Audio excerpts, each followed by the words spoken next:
Okay, so we're going to cover what are the end time signs? What should we be looking for right now to know when this war is about to start? So let's go ahead and get started.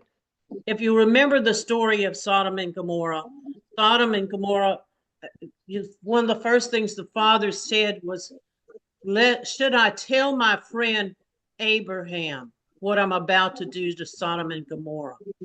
And so we are in that boat right now. He considers us like Abraham. I mean, I think that's so amazing that he thinks of us that way, that he's given us this understanding. And I don't understand why people in this nation haven't been warned, but I can tell you for a fact, everything is lined up now and ready to pop. Okay, we're going to start here first in Jeremiah 6, verse 11. Therefore, I'm full of fury of the Lord, for I am weary with holding it in. And so this is where we are right now. I know this is this is Jeremiah talking, because you don't understand.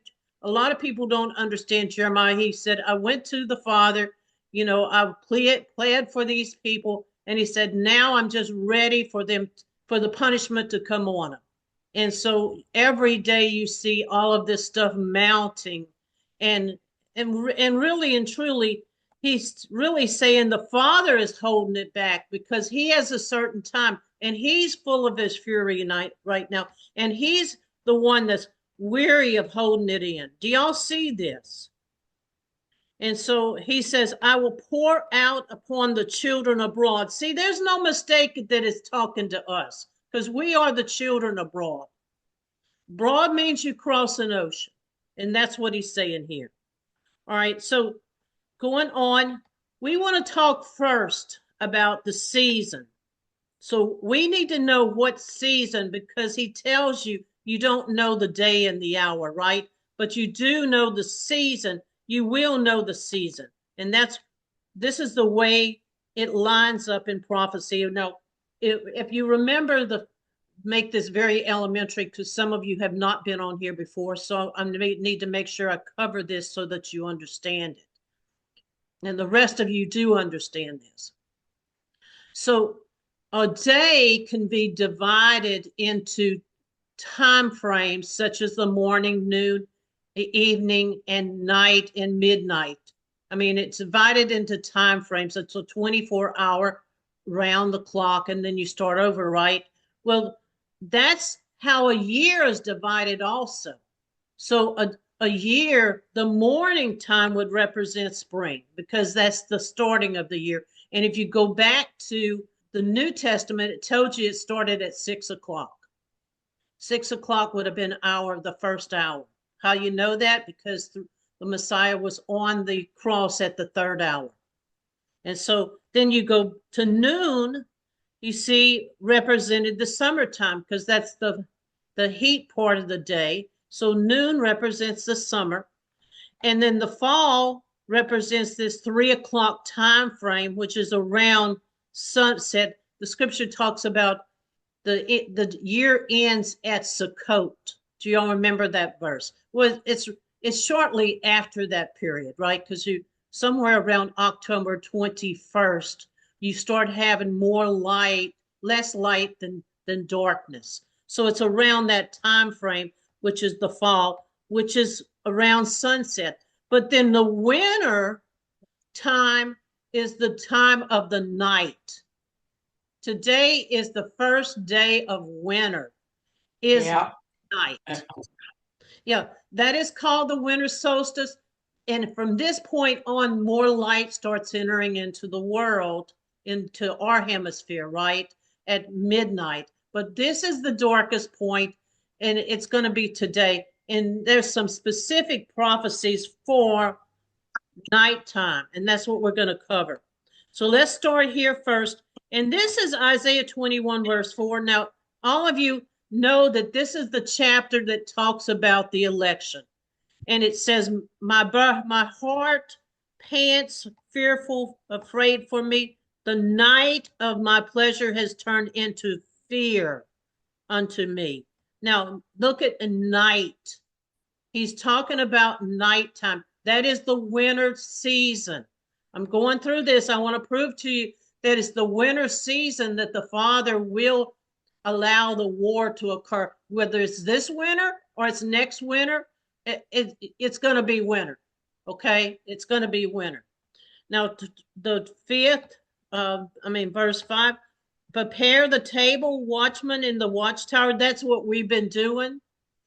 And all of you know that that's what all of us have been doing this, eating, drinking, arise, oh, you princes. That's who he considers us. He considers the watchman. Do y'all see that? The princes.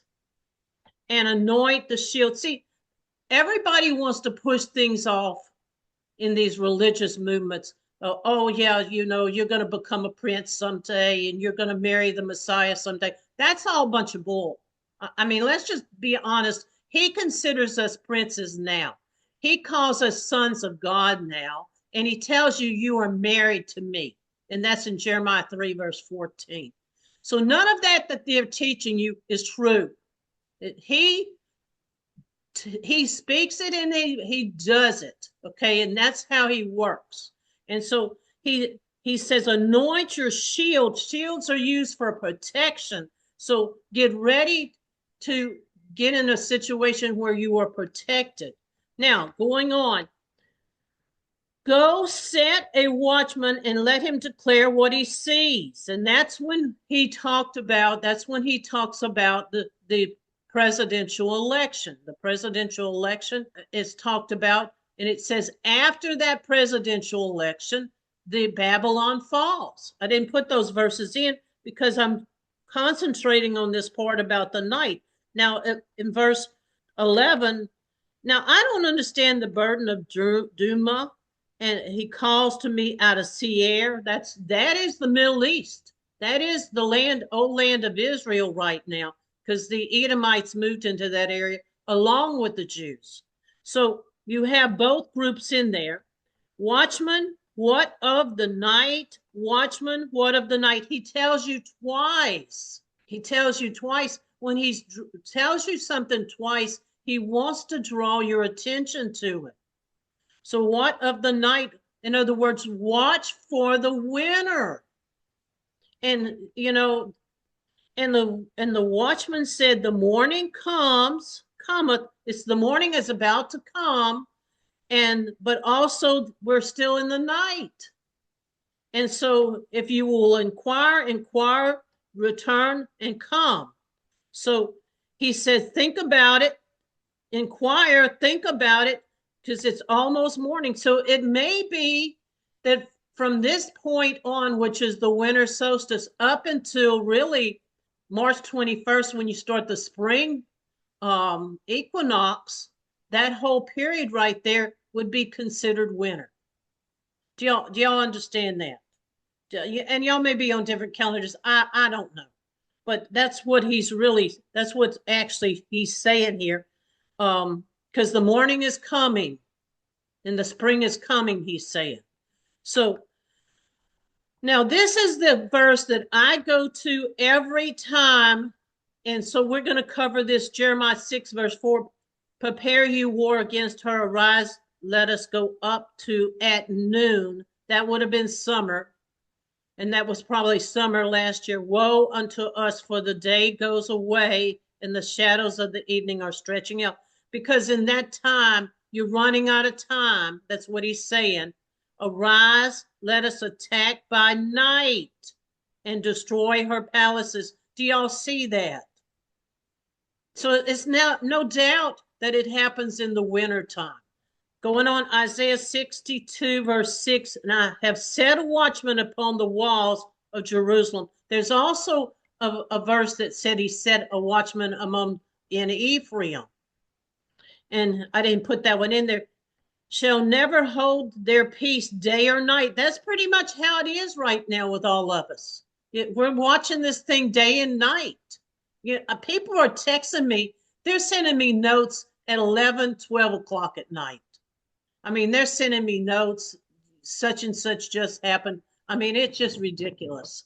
But I mean, it's not ridiculous, but I'm just saying that everybody is watching day and night now.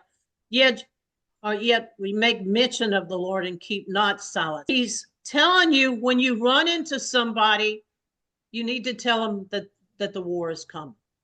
And then that's really what he's saying here. That if you run into somebody, you know, I'll give you an example. I went to my doctor and I wanted to have eye surgery, and she said, no, you just came out of the hospital last week, so let's push it off to next month.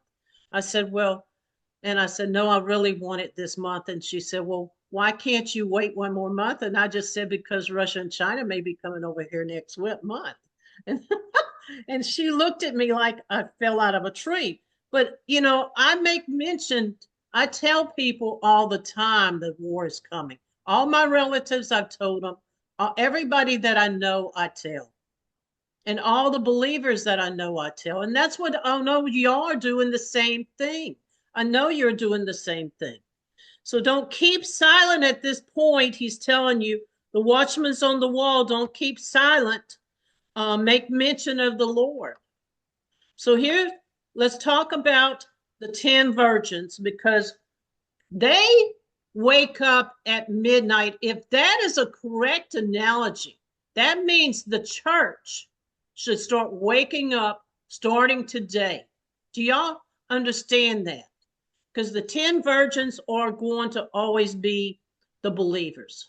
That's who they are. Go back to Revelations and it tells you 144,000 virgins. Okay. So it's talking about believers. It's talking about believers.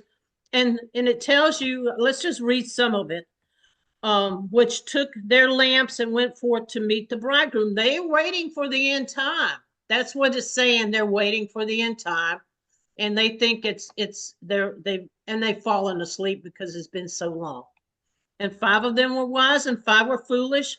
And the foolish took their lamps and had no oil. They weren't prepared. They've been going to church. They've been listening to everything the preacher's saying and doing some of it. But the problem has been is they hadn't been studying prophecy. They don't know the times that they're living in. So here we go. And if you do tell them, they don't want to hear it. For the wise took oil in their vessels with their lamps. And so this has to do with lamps shining. Do y'all understand that? That has to do with lamps shining. They shine like a witness, is what that means. At this point, you are going to be like a witness to the people. Now, here you go, Malachi 4, verse 2. But unto you that fear the name shall the Son of Righteousness arise. Now, I know that's referring to the Messiah, but partially that's referring to us because we're going to rise. There's another verse that said, the believers will rise as the sun. I didn't put that verse in there, but it is a valid verse for right now because that's what we're going to be a real shining light from this point on. Why the bridegroom tarried, because everybody thought he was going to come sooner than he did. They all slumbered and slept. Everybody was asleep. But at midnight, the cry went out. Midnight starts today. I'm telling you, that is the winter solstice. Midnight starts today, and these people should start waking up now. Because, behold, the bridegroom comes, and I'm going to prove to you, it's not the time that he comes and he lands on the Mount of Olives that we're talking about. We're talking about he's coming for a visit to this country. It tells you it's his year of visitation. So that is the war is coming. It said, behold, the bridegroom comes. He's coming for war. Go out yet to meet him. So they all understood, now beginning to wake up, and now they see the war coming. And that's what you see going on in this nation, that people are beginning to see the possibility of war. There was a newscaster on Fox, and he says all these drones that are going on, he said these are coming from China. This is China preparing for war against the United States. Everybody should be able to figure that out, is what that man said. And so they're beginning to wake up. They said Putin has made a comment that he now feels that war has been declared on him. He said that yesterday. Yesterday, he said, I believe that war has been declared on us, on Russia. That's all serious talk. And don't kid yourself that these people in Washington don't know this stuff, because they do. And they're just ignoring it. So the virgins rose up, they trimmed their lamps. Then here it goes. The foolish said unto the wise, give us of your oil. Well, they can't get anything from us. I mean, you have to go to the Father to get the Holy Spirit. That's the oil he's talking about here. Their lights weren't shining. They knew that their light wasn't shining. You know, they've been asleep all this time. Now, and while they were out to buy it, then while they went to get ready, see, the door went open for him for the marriage. So this whole thing is about a marriage, because he is taking his bride, which is this country, and he's going to take her out of this land. He's kicking her to the curb because she's been committing adultery and she has not been a good wife. And so now he's putting her out of the house. I explained that in the last teaching. That's technically what's going on. He's putting her out of the house, and the door was shut. She's not coming back in the house, because the house, the house is America, but it can also be the other Christian nations have the same scenario playing on. Do y'all see that? And after it came also the other virgins saying, Lord, Lord, open us, let us back in. Let us back in. And he did not answer. Now, verse 13, watch therefore, for you know neither the day nor the hour where the Lord, Son of Man cometh. No, but he didn't say season, because he told you the season. This is not this is not his end time coming. See, that's what I want to emphasize. This is not his end time coming, although you could probably interpret those verses to say that also. But I'm drawing a conclusion that he's coming to visit this country. And so this is where Amos 4 verse 12 comes in. Therefore will I do unto thee, Israel, because I will do this unto thee. Prepare to meet your God, O Israel. He's coming for a visit. Prepare to meet your God. Now remember that the Messiah lives here. He lives in this land. You go back to Matthew 21, it says that the husbandman leaves out and goes into a far country. That far country is us. So it tells you in Jeremiah verse 8, verse 19, that he lives here. That I can read those verses if y'all want to see it. But this is right here. He's telling you that he's coming for a visit. And that is the day of the Lord. Go back and read Joel 1 and 2. He keeps calling this war the day of the Lord, because the Lord comes visiting. And it's not a good visit. All right, so now we want to get to this part about something called a city called Nob. And it talks about how Assyria is the rod of my anger, the staff in my hand of indignation. He's going to use the nations of Syria to attack the United States. And so here we go. But he gets to verse 32 in that chapter, and he's talking about the war up until that time. This very day shall he halt at Nob. He shakes his head at the mount of the daughter of Zion, the hill of Jerusalem. Now, there's going to be a place that the Father sets aside for his people, okay, in this land. I'm going to tell you what I think it is. And he says, when he gets there, it is the land of Nod. And he is halted. The king of Assyria is halted and can't go any further. And now watch this verse. 1 Samuel 22, verse 19. And Nob is the city of the priest. So we are priests.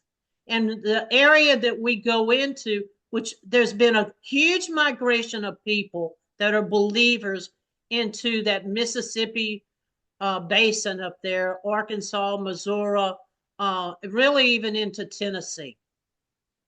That entire area there, okay, is where people have been migrating. It does say that that doesn't mean that's where everybody needs to go. That's not what I'm saying. But I think this is the place that he gets to because that's where the priests are. Do y'all see that? It's the city of the priest. City can also mean a territory or a land. Now, look at this verse, Ezekiel 34, verse 13. And I will bring them out of the people and gather them from the countries, and I will bring them to their own land, which when they go out, they're going to be brought back to their own land. They're not going to be brought anywhere else. They're going to be brought back to where they were originally. And it says, and I will feed them upon the mountains of Israel by the rivers. Now, there's only one place in this country that has mountains and rivers flowing to it. That's Arkansas and Missouri and into that region area. That's where the mountains are. That's where the Mississippi comes down. All these 7 streams flow into that Mississippi River. So that is the area that he's saying. But it's not the only area, but he's drawing this out. Do y'all see that? And he's telling you that there's a place that this king of Syria gets to, and he can't get to it. Now, the book of Revelations talks about the same thing. It says that the dragon goes after the woman. The dragon, being China, goes after the woman, and he's angry because he can't get to her, so he turns to go back after her children. Do y'all remember that verse? It's the same verse. It's a place that they can't get to. Now, notice it says all the other habitated places in the country. So there's other places. But he's singling this place out, I think, because there's so many believers in that area already. They're already there. Okay, so, and I'm not saying that 100% that I'm sure of that, but I'm just saying because there's going to be a high concentration of believers in that area, that's probably the place that he calls Nob. And wherever this place is, it's all the other places will be protected also. Because he tells you, Ezekiel 34, my people will be found in the woods. And then there's a verse that says, my people are moaning on top of the mountaintops. So I'm just telling you, that it's a possibility that could be the place he's referring to. This is definitely the place he's referring to right here, where it says mountains of Israel and by the rivers. That's only one place in this country that can be. And see, please don't get the idea that I'm saying everybody has to go to Arkansas. I'm not saying that at all. I'm just pointing out the obvious as to where the rivers are, the major rivers, and where the mountains are. That's all I'm doing. And I just think it's interesting. So, anybody else want to comment? Where you go, you're going to have to follow your heart. That's what I'm telling people. Follow your heart. Your heart will lead you to where you need to be. There's a verse that says in scripture, follow your heart, oh young man, follow your heart. And so your heart will always, people say, well, your heart's deceitful, and it can be, right? But sometimes the Father just uses he just puts things in your heart and you know what to do. I mean, my spirit has been so stirred this week because I feel like we're on the edge of something. And I went out last night on X, which used to be Twitter, and John Rich, I follow him, and he said, I feel like something's about to happen. And so, yeah, and Tucker has said that same thing. I feel like something's about to happen. See, there's a spirit in you, and the Father moves that spirit. And you have to follow what that spirit tells you because he's really directing you through your spirit. Do y'all understand that? So, I'm just pointing this out. I'm not saying everybody needs to go to Arkansas. I'm not saying that at all. Okay, let's go back. So I missed that one. So what events are occurring at the time of the war? There are three specific things. Okay, so let's get to them. All right, so now let's get to Isaiah 21 again, verse 1. The burden of the desert of the sea, a whirlwind in the south passes through, comes to the desert in a terrible land. That is the first thing that happens. He's talking about North Carolina, the earthquake, the hurricane that hit there. All right, now secondly, now watch what else is showing up. 2, verse 2, a grievous vision has been declared unto you. A treacherous dealer dealeth treacherously. The spoiler spoils. That is what's going on in the Ukraine. This is talking about the Ukraine. Go up, O Elam, and besiege. All sighing thereof have I made to cease. Okay, so he's talking about the war in the Ukraine. I'm going to prove that to you. Therefore, and he's telling you the timing here.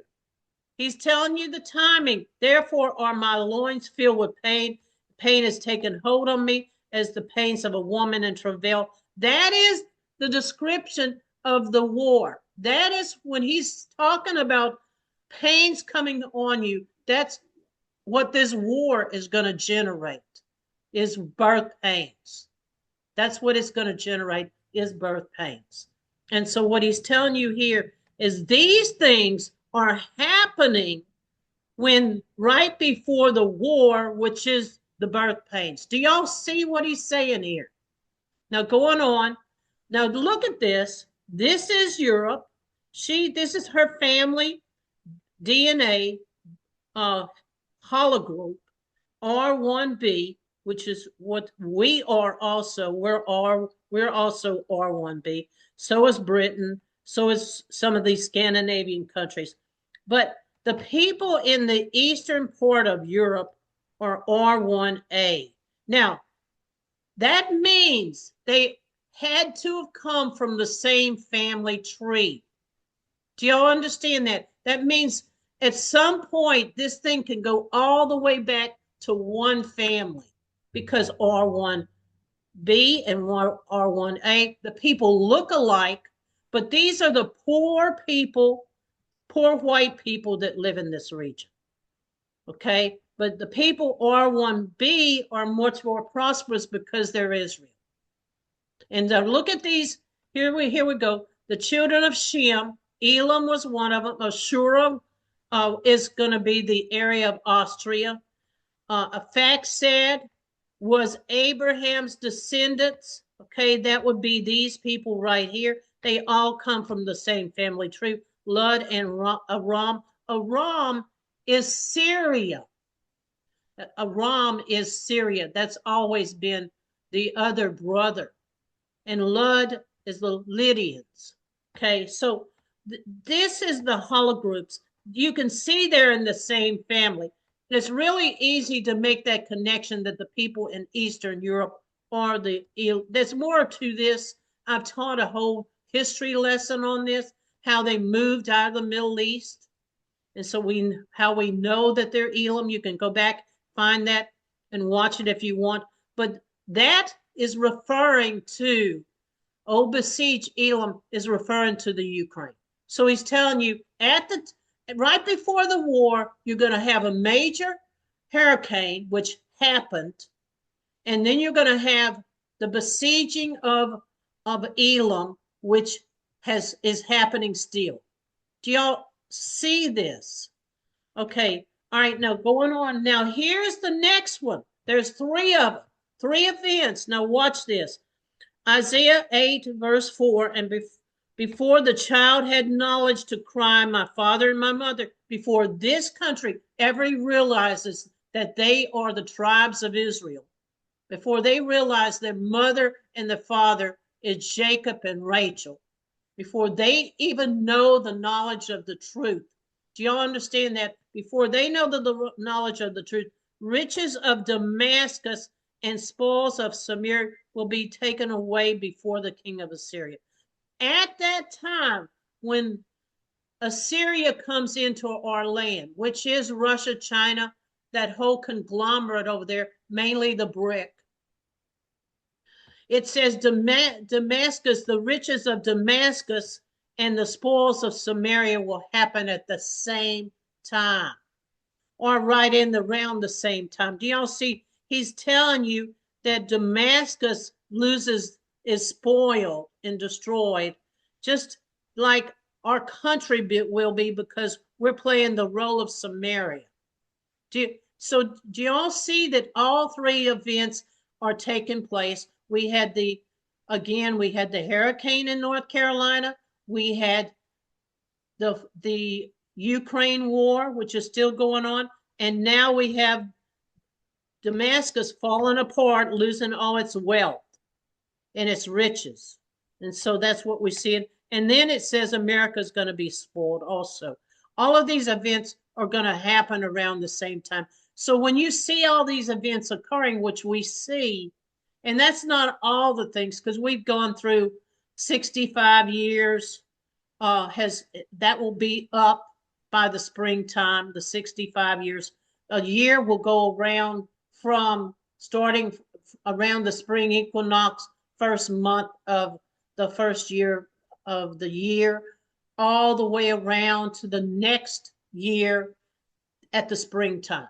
So the 65 years are not up completely until to almost the spring, the way I read the scripture. But the Father may be just using the daylight hours, months, which would be from March, April, clear on down to October, November timeframe.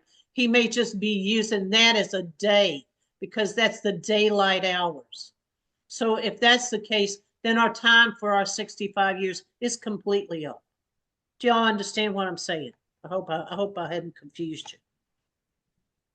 Now let's get to this part, Ezekiel 38, verse 2. We know right now that the BRIC is the organized body of government, of a loose government group.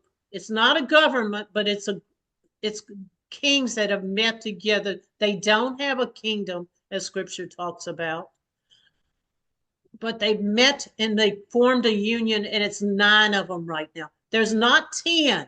That's important to know, because the prophecies, the end may not, for us, the war may not happen until there's 10 kings. Do y'all understand that? There's not 10 kings yet. There's 9. But see, when you read this story here, and I'm going to put it all up here, if you read this story about who comes against America, and it's telling you right here, it tells you Gog. Guess who Gog is? Somebody tell me who Gog is. Anybody want to tell me who Gog is? It says, "O Gog, chief prince of Meshech and Tubal." Who is Gog right now? Putin. Putin. He's talking to Putin. The land of Magog. Okay, we've covered all this. I've shown y'all through history that these people are not in the Middle East. They are in Russia, Meshech and Tubal. Go back and watch some of the history things that we've done. And then it goes on, it says, "O Gog, chief prince of Meshech and Tubal." That is, he's talking to Putin right here. And then it says, all the other nations, Persia, there's Iran, Ethiopia, North Africa, both of these are North African nations. Gomer includes Korea, and it also includes Japan. They're the same people. I don't know if y'all know that. House of Tacoma is the northern part of China. Okay, so see, these people are the ones that are in the BRIC. Do y'all see who these people are? It even tells you the House of Tacoma is in the northern quarter. Do y'all see that? So you don't, all you have to do is read. So you see that this thing is going to be moving with China. China's going to be involved. I believe these drones they have are coming from China. You know, nobody, it doesn't make any sense, because if they were coming from the United States government would have told us. By now, they would have said, yeah, there's some kind of little experimental thing we're doing. But that's not, they didn't speak up. They haven't really said. And all they've done is hum haw around. So they're pretending like it's not going on. Well, their drones are everywhere now because they're scouting it out before they come in here. So I believe that. I don't know. I could be wrong. You know, somebody's doing something with all these drones. So going on, this is only 8 nations that come in here in the beginning. So really and truly, do y'all see what I'm telling you? You don't have to have all 10 nations to do the original attack. Now, Saudi Arabia is sitting on the sidelines for some reason. She hasn't signed on, but she's in total agreement with Russia. She just hasn't signed on. Why? I don't know. Maybe there's some financial, you know, thing that's going on there that she doesn't want to turn loose of. So here we go. Now this is, there has to be a complete 10 of this brick eventually. For the 10 horns, those horns are kings, which thou sawest upon the beast. How do you know the horns are the kings? Because it says talks about the little horn and how evil he is in the book of Daniel. It's a man. Okay. And it says they sit upon the beast, and these shall hate the whore. That's the woman in Jeremiah 25. She is the one that drinks from the cup. Remember that woman, the mystery Babylon, and shall make her desolate. Meaning, desolate doesn't mean that the whole total land is destroyed. It means the people have been taken out. Naked, and shall eat her flesh and burn her with fire. That's about what's ready to take place in this nation.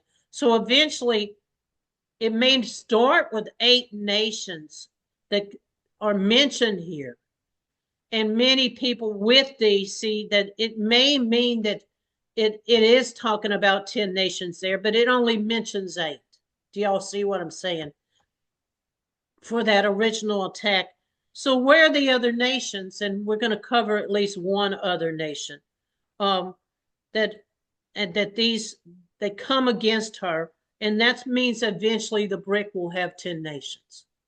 Okay, so that's the way I read it. Now, Jeremiah 9, verse 25, we've read this a million times. Behold, the day comes, declares the Lord, when I will punish all those that are circumcised of the flesh with, it should say, I don't know why I left that out, with the uncircumcised. With the uncircumcised. So he's going to punish circumcised nations, which are the Christian nations, America, Europe, England, Australia. All of them are going to be punished by the uncircumcised. And now he mentions who the uncircumcised is. But notice I want to draw in that he's talking about Judah and Edom, which is Israel in the Middle East. They have both Jews in there, and they have both Edom in there. Anybody in a disagreement with me on that? Because not everybody in there is going to be an Edomite. So those, it says, those that dwell in the desert, all these nations are uncircumcised. Somebody tell me why Judah and Edom in the Middle East is considered uncircumcised. Because they don't believe. They completely rejected Yeshua. Completely. And a matter of fact, Yeshua himself, when he departed, said, "The kingdom is removed from you." And so as they rejected their Messiah. Absolutely, 100%, Terry. So that's why they're considered the uncircumcised. And it says anybody that does not believe in the Messiah, and I think it's in 2 John, it says they are the Antichrist, which I think is a really interesting little quote. But we're going to get into Obadiah here. So let's get into it. I'm just going to hit the high points. Obadiah. All right. now it's going to identify who these people are. I will make you a small among the nations. That's easy to identify that is Israel in the Middle East. And you shall be utterly despised. Do you see that describes her? Because there's so many people that despise the land of Israel. I mean, what nation could it be? All right, will I not in that day, declared Lord, destroy the wise out of Edom? Because the Jewish people are extremely intelligent. Extremely intelligent. It goes on, verse 9, so that every man from Mount Esau will be cut off by a slaughter. So why are they going to die? Okay, is the question. It's not going to happen real soon because it happens. It has to happen. See, there's 3 woes in the book of Revelation. The first woe, it tells you, is in Revelations chapter 6. That is when Israel falls. Revelations chapter 6 is the fall of Israel. Okay? It says a 200 million man army. That's what's about to take place over here. There's 200 million men coming on a battlefield. That's going to be us. Okay, now, the second woe happens at the end when the 2 witnesses die in the streets. It tells you that is the second woe. And the third woe comes quickly. It says that is the 7 last plagues that fall on the entire world. And so it tells you in their day of slaughter. So why? The question is why, and I'm going to explain to you why. Because of the violence you've done against your brother Jacob, they're going to be involved in this war. Now, as much money as we pumped into these people and they're our brother, they're going to turn against us. And it goes on and explains that in the day of your aloof, in other words, you stood back and you didn't help. On the day the strangers carried off the wealth and the foreign and entered into his gates and cast lots for Jerusalem, that's the Jerusalem here, you were one of them. They are going to participate in that war.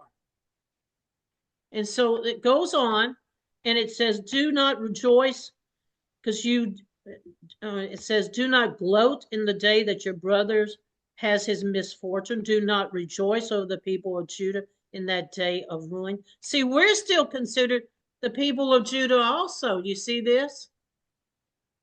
And so going on, I'm going to read this. Thou shalt not have entered into the gate of the people in the day of their calamity. They should not have looked on their affliction in the day of their calamity, nor have they laid hands on the substance in that day of calamity. Now, this prophecy has never been fulfilled before. You can go back. I went back to look to see if it's been fulfilled at one time, and they tried to make, oh yeah, maybe here, maybe that. It's obvious it hasn't. So it's for our time. Now watch this part. Neither should thou have stood in the crossway, which I think is the southern border, to cut off those that tried to escape. And because the people try to escape out of this land, they're not going into Canada because a lot of the troops will be coming in through Canada, I believe. I could be wrong. I'm just giving you my opinion. And I can be wrong. I always tell people I could be wrong. You know, so, but cut off at the crossway, they're going to go in, I think, and shut the southern border down and keep people from being able to escape out of this country, which means the slaughter will go on because of that. And this is something they're doing to their brother. So whether they're Israelites or not, they're still our brother because they are either Judah or they're Esau. Do y'all understand that? They are still our brother. And that's why we internally go and help them, even though we don't understand why we help. We look at these people in the Middle East and we always go in to rescue them because it's in our spirit to do that. They are our brother, but we don't know it. Do y'all understand that? That Esau is Jacob's brother. Okay, so they cut them off. I think that means they're going to close the border and they're not going to let them get out. That's what I think is going to happen. Saviors shall go up to Mount Zion to rule. This is the end result. Saviors, that's us, shall go up to Mount Zion to. Can y'all imagine that y'all are going to be doing these things? And to rule over Esau, and the kingdom shall be the Lord's. So after this whole thing is done, the Father's going to clean house in the Middle East, and it's going to be his kingdom again. So you'll have two promised lands, because America's not going away as a promised land. She's going to be a promised land. This is going to be a promised land also. Do you see? It says the kingdom shall be the Lord's. Because he's going to clean these people out because of what they've done. And it says it's going to be a mark on you for the rest of your life that you did this to your brother. Do y'all see that?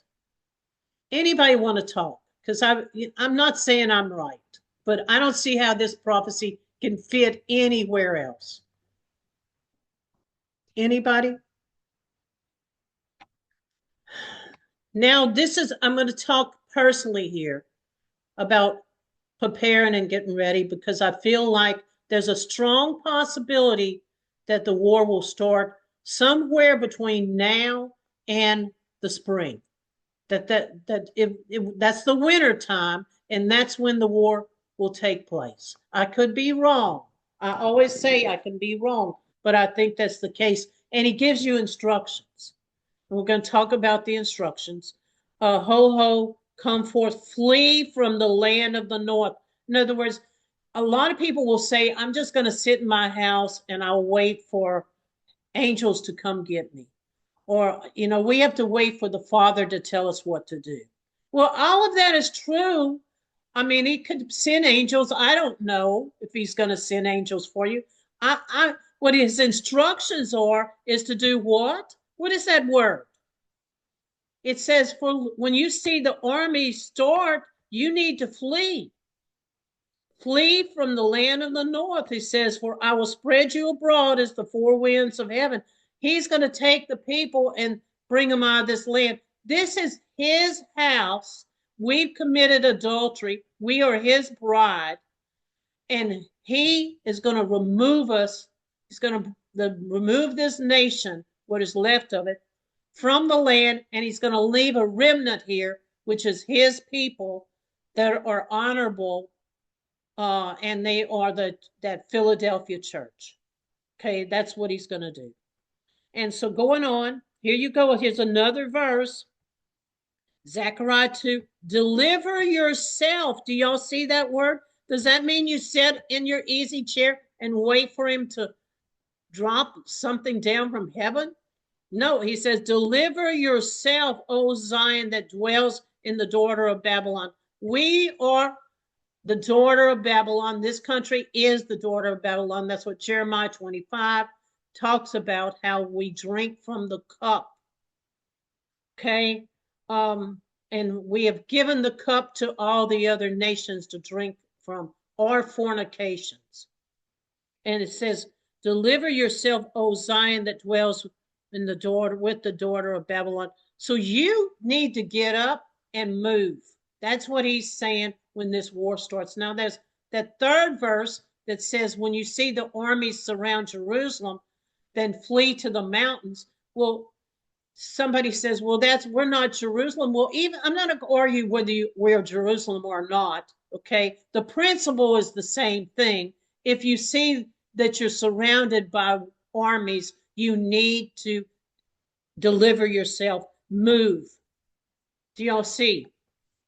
Now, going on, and I love this verse. It's just one of my favorite verses. Thus said the Lord of hosts, after the glory has been sent unto the nations, which spoil you. For he that touches you touches the apple of his eye.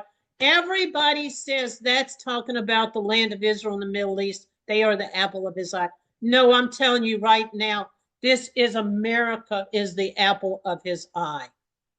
That whole chapter of Zechariah 2 is talking to America. She is the apple of his eye. Do y'all see that? So here you go again. Just be ready to move. Don't stand still. Here you go. you that escape the sword, go away, stand not still. Remember the Lord afar off. Yes, because she's not in the Middle East. She's here in this land. This is her house. That's why it's called the house of Israel. It's her physical house. And we as a nation have committed adultery and are going to be put out the house. The husband, who is the Messiah, is going to put us out, okay, until we're ready. And then she goes over, she goes into these other Eastern countries, terrible stuff. And so when she gets over there, she will remember her husband. That is the prodigal son. She will turn and she will return back to him. And that's the story that's being told in Zechariah chapter 13, that 1/3 of the people return back to their lands and they're repentant and they call him their father. And it says they loathe themselves because they're going to be truly repentant for what they did. Do y'all understand that? It's real touching. It's very hard for me to teach this because it really causes me to want to cry. And so it tells you that these people, I think it's a wonderful thing that they're going to repent, but he's got to increase the pain enough to make them do it. And then it's going to be our job when they come back to try and help and support them because of the horrible things that they're going to have to live through in when they leave this land. So going on, and this is not the only land that's going to be destroyed. It tells you that Moab is going to be destroyed at the same time. So why they're going to go in and destroy Mexico, I don't know. But I mean, apparently they will destroy Mexico because it keeps mentioning the Moab. All right, so going on. Now we get to this part that I wanted to get to, and that is the story of the fall of Babylon. So we start with Jeremiah. And Jeremiah had a 70-year prophecy saying that Judah would only be under captivity to the king of Babylon for 70 years. So this is the story that I'm trying to explain. And this is the verse, Jeremiah 25, verse 9. There's that same chapter again. Behold, I will send and take all the families of the north, and Nebuchadnezzar, the king of Babylon, my servant, I will bring them against the land. Then it goes down here, verse 11, and this whole land shall be desolate, and these nations shall serve the king of Babylon 70 years. See, they all knew Jeremiah's prophecy. Daniel is praying a prayer because Daniel knows that the time is up. We know that the time is up. Do y'all understand? We know that our time, our 65 years are up for Ephraim. That's Isaiah chapter 7, verse 8. Okay, now watch this. The story, I'm going to go through this, is Daniel chapter 5. Belshazzar, the king, made a feast to 1,000 lords and drank wine before the 1,000. Now, he threw this big party because the history on this is that he threw this party because he thought the 70 years were up and that Jeremiah's prophecy was false. Do y'all understand what I'm telling you? It was like a New Year's party. Well, the 70 years are up. That means Jeremiah's prophecy is not true. Go get, and then this goes on, says, go and get, he tasted the wine, commanded to bring the golden vessels and the silver vessels, which his father Nebuchadnezzar had taken out of the temple, which were in Jerusalem. The kings and the princes and the wives and the concubines might drink thereof. So he went and took all the vessels out of the temple and said, hey, you know, I may as well use them because we all know now that Jeremiah's prophecy is false. 70 years are up today. And it was 70 years that day. And we're going to talk about that.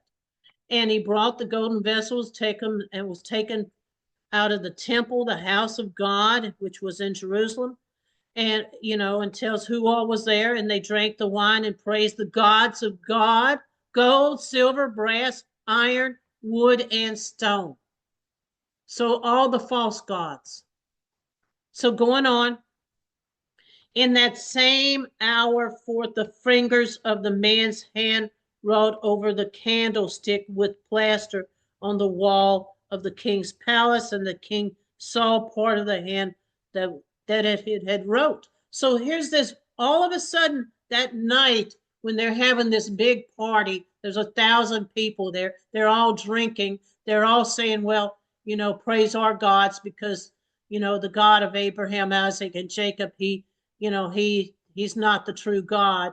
And so this is what they were really doing, and this is what they were really saying, because they knew the 70 years was up. So this is now it gets this, in the man in thy kingdom whom, so they're here now, they see this writing on the wall, and they said, well, we don't know what it means. Many take you. All right, so in whom the spirit of the holy gods. All right, so let's find somebody, and they're saying, oh, let's go get Daniel. Now let's get Daniel be called, and he shall show us the interpretation. Let's find out what has been written on the wall.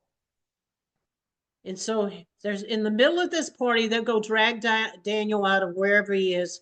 And so Daniel starts talking to him and says, O king, the most high God gave Nebuchadnezzar thy father the kingdom, and thy son Belshazzar has not humbled his heart, though he knew all of this. He knew all the stuff that happened to Nebuchadnezzar, that Nebuchadnezzar got taken out.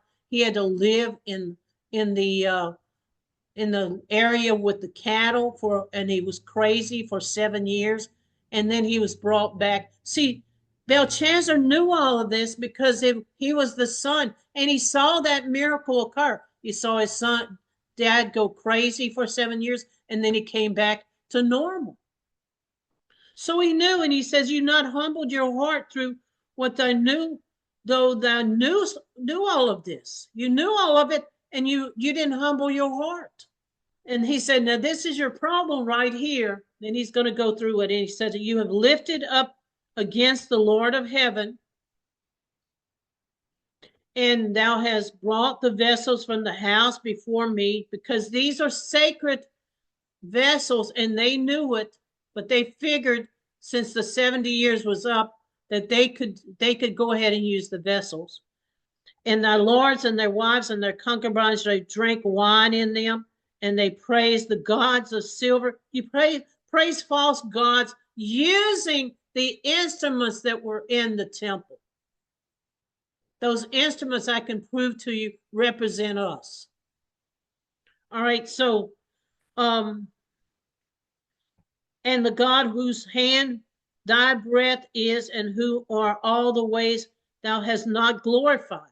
So you haven't glorified the true God, you've glorified all the false gods, and that's what he's telling me. But they made a real mistake when they took those vessels out. Now, this is the end result, verse 30. And in that night, see, this happened when? In the night. For us, that represents the winter. In that night, Belshazzar, the king of the Chaldees, was slain. Because you remember the Medes and the Persians came in. That was Darius. King Darius came in. Do y'all remember that? And so it goes on, and Darius the Mede took the kingdom, 62 years old. I don't know why they even mentioned his age, but they did. So the whole point I'm circling right here is this whole story is the fall of Babylon. It's in the book of Daniel. We've been told that in the book of Daniel, that is the story for the end time. It says, take this book, Daniel, close it up to the end time. So we know for a fact that when we see all these events occurring, which we see, and it's not even talking about all the evil that's going on now, that we're acting like Sodom and Gomorrah, and everybody's looking to Trump to save them. This thing may crack open before Trump may not even make it that far. He may not even make it. This, to me, sounds like a New Year's celebration. Do y'all understand what I'm telling you? Because they thought the 70 years was up. The people in this country have said, oh, 2024, that year is up now. All these people that kept saying things are going to happen this year, it didn't happen. So they don't understand the Father's time, that he doesn't count time from January to December.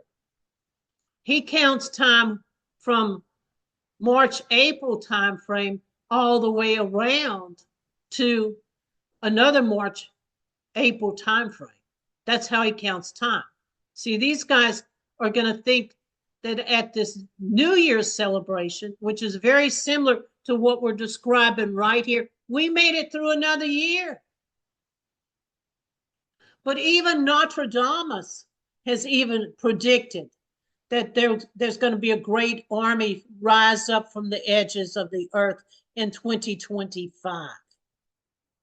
That they would have a massive army will rise up at that time. Even Nostradamus. So, I don't know all these people that have done prophecies. I know some of y'all do. I don't know them. I've never read their prophecies, although some people showed them to me this week. And they're teaching the same thing that we're teaching. So that means some of them had to be right. Some of these people that had visions and dreams were true. It was accurate stuff. And so no matter how you slice that pie right now, it's looking like it's this winter is a strong possibility that the war will start. I'm not saying it will. I'm just saying strong possibility.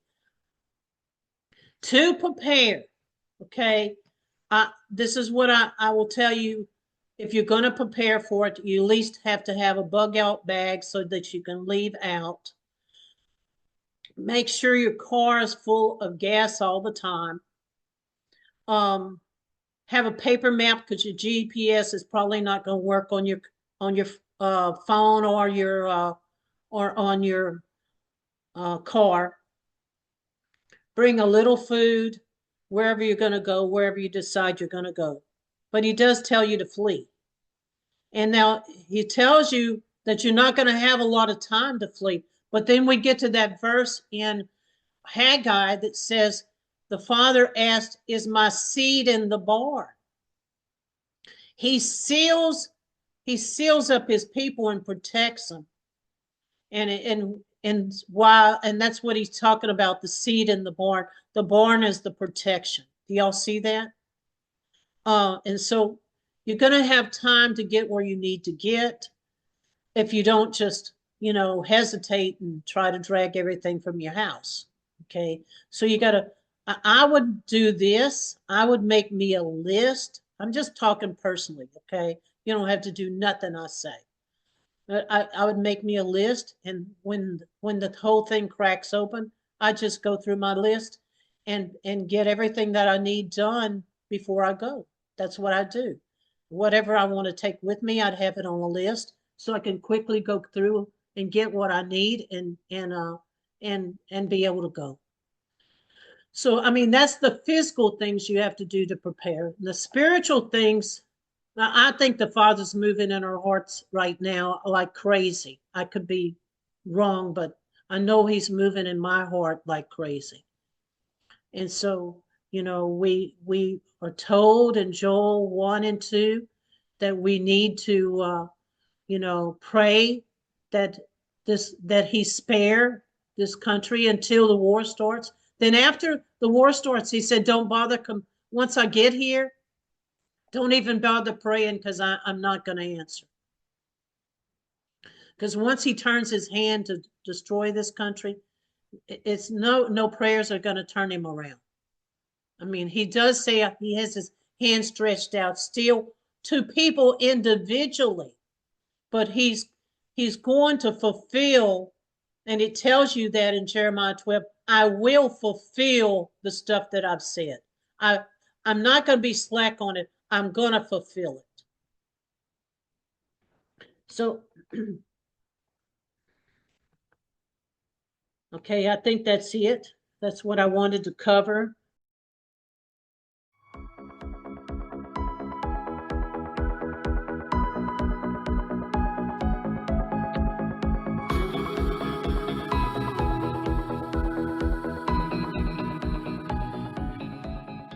For more information about this broadcast, please visit our website at www.12tribehistory.com. That is the number 12, tribehistory.com, or email us at lwatson44@cox.net with any questions or comments.